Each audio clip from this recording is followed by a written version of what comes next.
Herzlich willkommen zum The Latest Talk mit Business Punk. Wie immer, wie ihr es gewohnt seid, hier im The Latest Store live auf dem Kudamm in Berlin, wo wir das machen, was wir am allerliebsten machen mit Business Punk, mit The Latest. Nämlich, wir gehen mit den Menschen hinter Ideen und Produkten und Visionen ins Gespräch, die mit ihrer Idee dann doch die Welt so ein bisschen besser machen oder sogar einen großen Teil besser machen. Ja, das ist so our most favorite thing. Bevor wir gleich mit Christina und Halvor von JetKids ins Gespräch gehen, die unsere Gäste heute Abend sind. Zu diesem letzten The Latest Talk im Jahr 2021 machen wir das, was unvermeidlich ist, nämlich Eigenwerbung.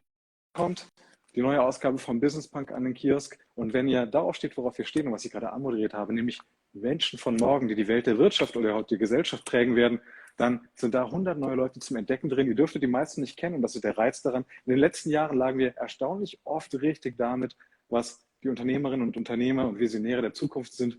Gönnt es euch morgen. Das ist das 5. Mal, dass wir das machen. 100 Menschen, die ihr im Jahr 2022 auf dem Zettel haben ist.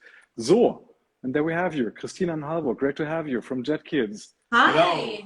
Welcome. Yes. You guys, I understand that your product was just recently named one of the best inventions of the year 2021 by Time Magazine. So congrats for that already. Thank you so much. Thank you. Great to have you for this talk tonight. And you guys have a great founder story, I understand. Yeah. Why don't you give us a rundown on that, please? Yeah, well, we started as many ideas when you want to start something, you start a business or develop products. It comes from a problem that you have experienced yourself. And so did we, because we were traveling with our oldest daughter. She's now 14. And on the first trip that we took from Norway to the US, she was sleeping across our laps during the whole time. And yeah, so we were sitting on that plane thinking, is this actually how this is going to be for years to come, or is it any other products on the market? So that's where the whole idea started. So it was a sleeping kid. Well, it was a kid that was giving you the idea of there must be a better way to travel with kids. All right. And you guys have I think, Halvor, you have a plane engineering background, and Christina, you were running a company, as I understand, beforehand. Is that right? Yes. Yeah, so when we got the idea for the bedbox was actually in 2008.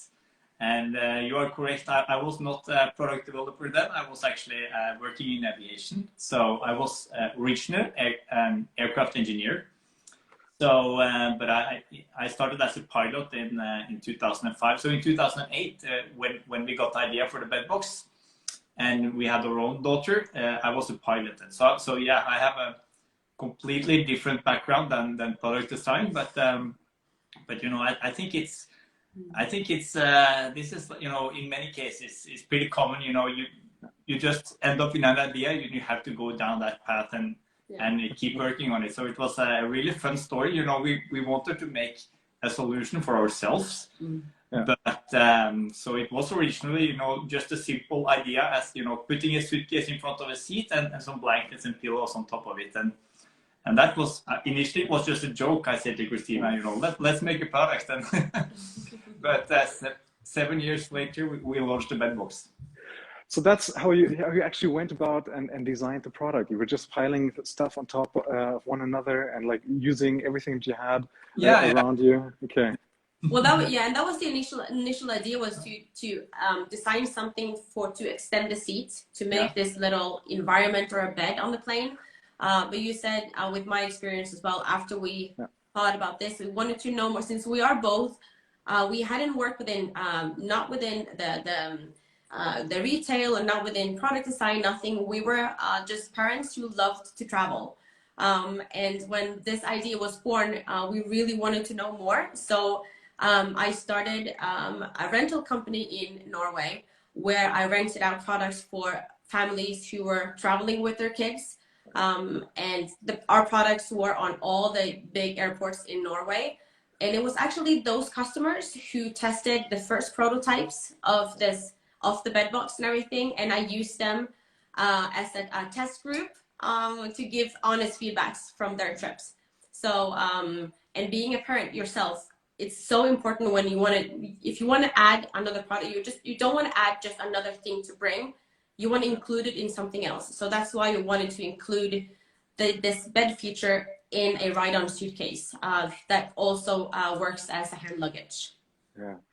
So you guys suddenly became, well, not suddenly, but you became entrepreneurs. All of a sudden, you were inventors and entrepreneurs. What were some of the more unexpected challenges that you encountered while building up and scaling up the JetKids company? I would say, like we said, now we started when our daughter, the idea was born when our daughter was 14 years ago.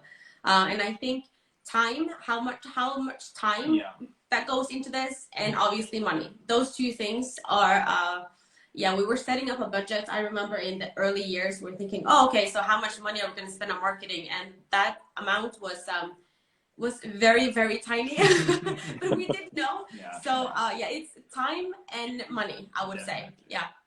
How much things cost and how much, you know, there is a saying you can normally multiply everything by 3, and I think we can just confirm that. So when it comes to how much things cost and the time, definitely, yeah. All right, so that was unexpected.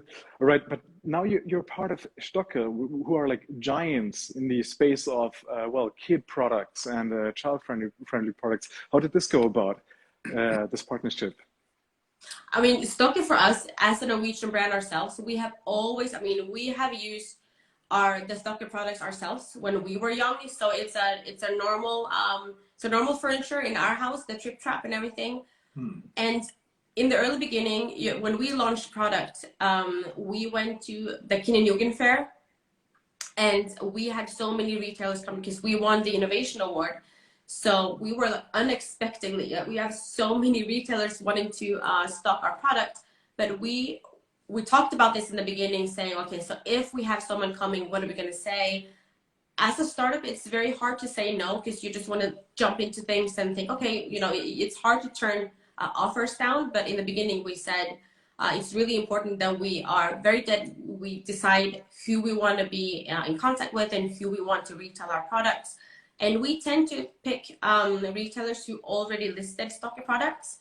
And we saw that when retailers sent pictures of our products on display, they tend to put our products next to Stokke products. So that was for us such an honor. So when they reached out to us and wanted to have us as a part of their Stokke family, we were over the moon. Very happy about that. Yeah. That's Christina, sorry to interrupt you, Halvor. That's really interesting what you said, that when you're a startup, you want to go out and you want to scale up and be big right away, but you have to really, you have to scale, like what's an interesting partnership, what isn't, like, what do you say yes, what do you say no? How did you guys go about that? How did you have the self-confidence to wait for the best offer? Yeah. I think it was, when we started the company, and we initially in 2016, that's when things started to move. That's when we really launched the product. So, you get a lot of interest, and some are serious, some are not. And, that's also a hard thing when you start a company, to decide where you should put your energy. And we had a lot of interest, a lot of requests, for people that wanted to buy the company and people that wanted to become retailers and distributors. And, we did burn ourselves a few times on the energy we spent into a few of those.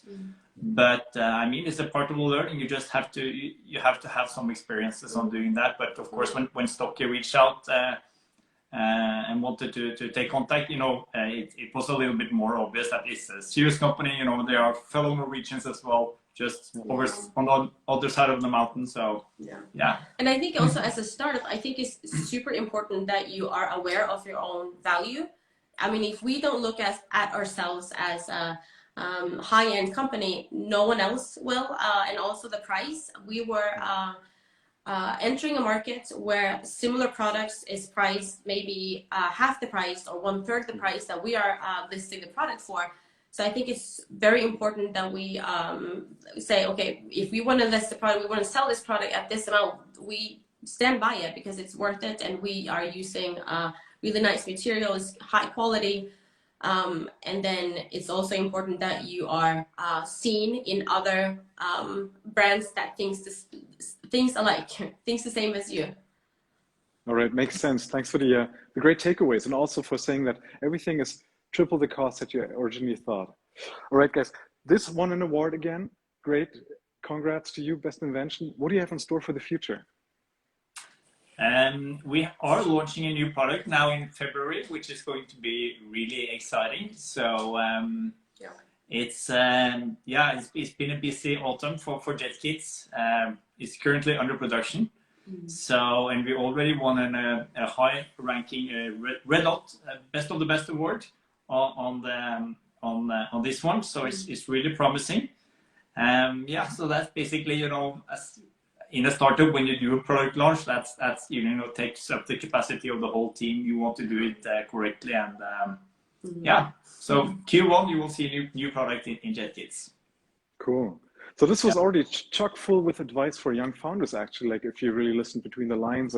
But Christina, Halvor, one more piece of advice for young entrepreneurs, for young founders that really want to, well, make 2020 their year. Just one? Oh, Lord.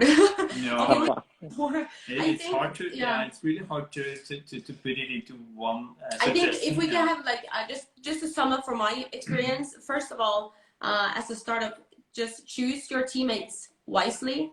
We are blessed with an amazing team at JetKids. We are 5 people all together. It's us 2 plus 3 other people at the moment. They are delivering above and beyond of what we can expect. So hire someone and keep them close to you that you can rely on, that has the same passion as you. Number 2, I would say, is you will have people turning you down. You're gonna try and you have products and it's gonna be rejected. That's just how it is. Don't be surprised if it happens, because it will. The most important thing is what you take away from it. So make sure that you learn something from all the negative things that happen. And third, we try to just celebrate everything, all the wins. I mean, we had this bell at the office at one point. So every time that we were sold, they had this big sale, whoever that was, we ran over, just rang the bell like, woo, and just had a little round of applause. It's just super important to celebrate all the small wins and work with your partner if you're lucky to. It works out as well. No, I totally agree with Christina. It's hard to match those 3 points. I think those are definitely number 1. Finding good people to work with has been, you know, a major part of JetKids' success. So I think I would list that one as number 1 as well. And of course, be a little bit patient. Don't expect starting a company to be an easy life. It's not a 9 to 4 or 9 to 5 job. It's when things have to be done, it just has to be done. You know, but it's fun. It gives a lot of energy. Thanks, you too. And you know that your ongoing legacy in our Business Punk office will be the bell that I'm going to be buying tomorrow. Yes. For the small wins. Christina, Halvor, thanks so much for doing this with us tonight. All the best to Norway. Have a great evening. Thank you so much for having us. Thank you. Thank you. Bye. Bye. Euch allen da draußen herzlichen Dank fürs Zuschauen. Nicht nur heute Abend, sondern im ganzen Jahr 2021, das ihr mit The Latest Talk und Business Punk hier verbracht habt, immer in diesen Livestreams. Hoffen, es hat euch total gefallen. Uns hat immer riesigen Spaß gemacht, weil hier eine super Gruppe an Menschen immer durchgelaufen ist, mit tollen Ideen, mit tollen Produkten. Hoffe, ihr bleibt uns auch nächstes Jahr gewogen. Schaltet immer wieder ein. Freuen uns auf euch. Besorgt euch morgen eine neue Business Punk Ausgabe, wisst ihr ja. Und habt einen schönen Abend. Bis bald. Ciao.